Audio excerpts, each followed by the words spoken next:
Evo kako sam ja to zamislio. Ovaj deo što nosi brusilicu kliza po ovome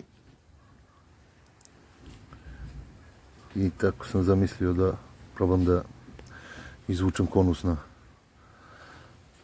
na ovom vrhu puža. A i malo da poravnam ovaj deo ovdje. Ja sada stavio sam komparator pa da vidimo kakva je situacija, kolika su zapravo pomeranja.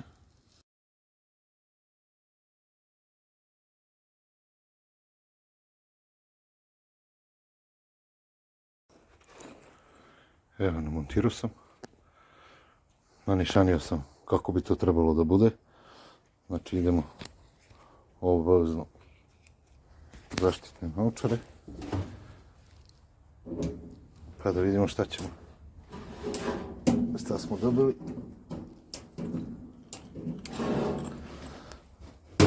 A dobili smo da mi je iskočila sklopka pa moram da idem da je podignem. Evo, tu prvi pokušaj.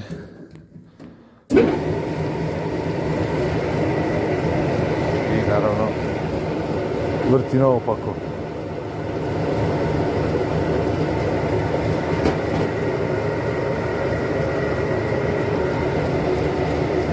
Ali dobro, to ćemo kasnije da okrenemo.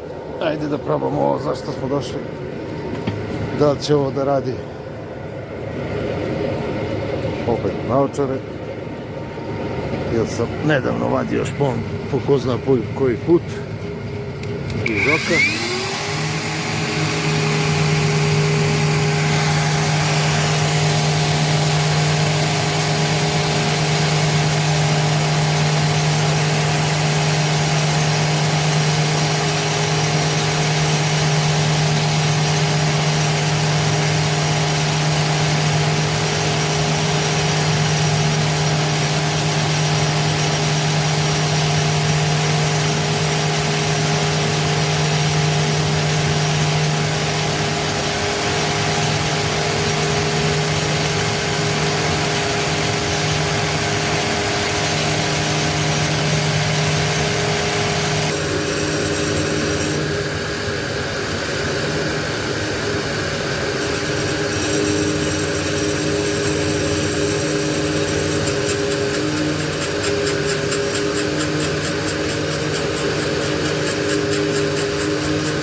šta smo dobili.